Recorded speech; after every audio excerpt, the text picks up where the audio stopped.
Uno de los elementos cruciales a definir y a organizar a la hora de trabajar un proyecto de diseño son los archivos propios del trabajo. Archivos que pueden ser vectoriales de Illustrator, CorelDRAW, EPS, PDFs, archivos de Photoshop, archivos de Sketch, archivos de video. Hay infinidad de archivos que se van multiplicando cuando trabajamos con un proyecto de diseño. Y si eso es solamente cuando trabajas por tu cuenta, cuando estás con un equipo, esto se multiplica exponencialmente, porque tienes que lidiar con los archivos que generas por tu cuenta y los que genera cada uno de ellos, cómo interactúan, cómo se los van a compartir.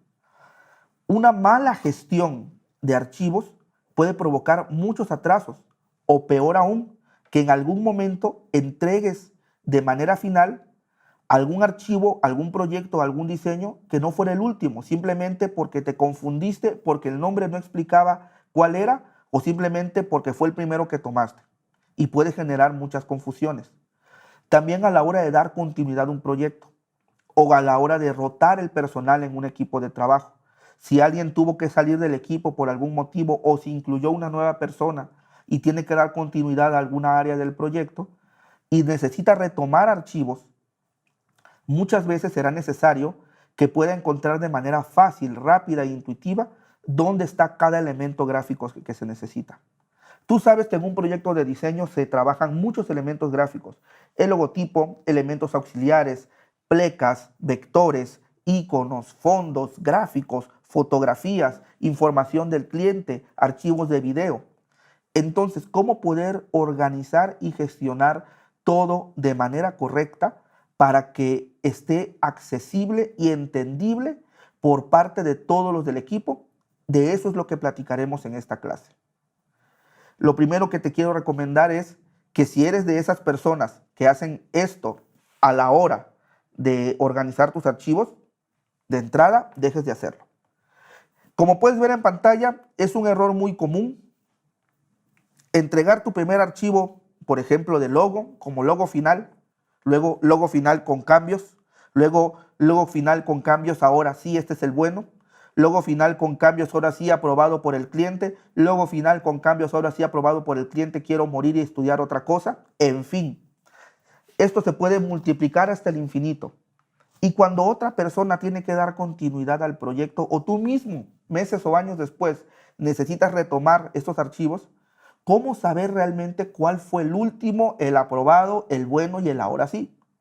Pues bien, de entrada, si tienes esto multiplicado en logotipos, en fotografías, en vectores, en diseños, en interfaces y en todos los aspectos del cliente, porque todos los diseñadores, todos los editores y todos los miembros del equipo tienen este vicio a la hora de generar sus archivos y más aún los tienen regados en una sola carpeta, sin división, sin organización, ¿cómo darle continuidad? Se perderá mucho tiempo a la hora de hacer respaldos, a la hora de organizarlos, a la hora de entregarlos al cliente.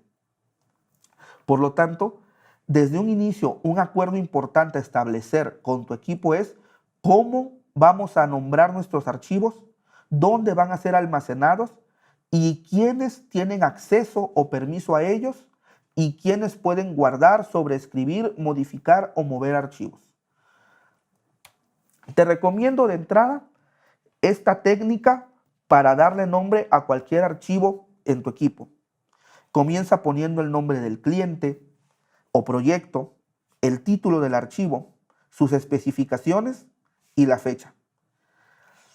De este modo, tú podrás buscar solo por alguna de las palabras claves en el buscador de tu sistema operativo, sea Mac, Windows, Linux o el que trabajes, y en la lista te aparecerá, a la hora de que visualices todos los archivos, exactamente aquel que estás buscando. Y la fecha en el nombre del archivo te evitará que tengas que darle clic para ver a qué fecha pertenece o cuál es el más reciente. De este modo, de un solo vistazo, puedes tener una visión holística o completa de todos los archivos de cada tipo o nomenclatura que estás estableciendo.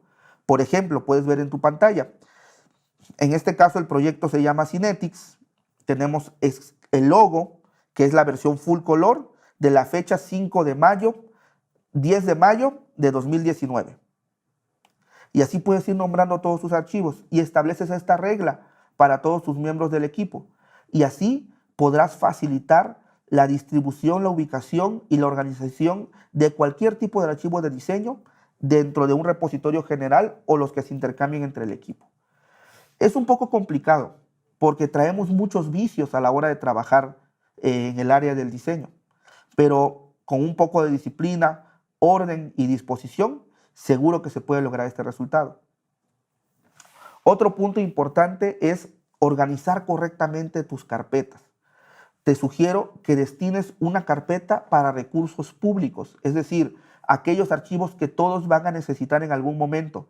El logo vectorial, los formatos editables de fondos, de fuentes tipográficas, plecas, gráficos, en fin, textos, copies, aquello que todo mundo debe acceder, debe estar en una carpeta llamada recursos, repositorio, pública o como tú desees llamarla. Otra carpeta debe estar destinada a la información específica del proyecto, el brief, la entrevista, la información proveída por el cliente, los resultados de la investigación, las matrices de análisis, los formatos obtenidos, de modo que si alguien quiere consultar en cualquier momento toda la información obtenida del proyecto, pueda hacerlo sin tener que navegar entre infinidad de archivos que no tienen nada que ver. Otra carpeta o otro directorio debe estar destinada a las revisiones o el control de versiones del proyecto, que puedes ir organizando por carpetas en fechas. De modo que tras cada entrega o tras cada junta de retroalimentación o feedback, tú vayas generando los archivos o las modificaciones que se fueron obteniendo y así poder tener un desarrollo histórico del progreso del proyecto. Y por último, generar una carpeta o directorio específico para la entrega final, donde solo pondrás los archivos finales que se requieren para hacer la entrega al cliente. De este modo, tú al revisar completamente el directorio de este proyecto, podrás ver tanto los recursos que se generaron, toda la información recabada, toda la historia de este proyecto, y si necesitas solamente hacer un respaldo de la entrega o entregársela al cliente propiamente, no tienes que estar navegando entre un mar de archivos innecesarios. Yo estoy seguro que también tú tienes muchas sugerencias, herramientas o técnicas para poder organizar la información y compartirla. Podemos hablar también de repositorios como Dropbox o Drive. Coméntamelo en la sección de comentarios. Comparte la información, comparte el aprendizaje y nos vemos en la siguiente clase.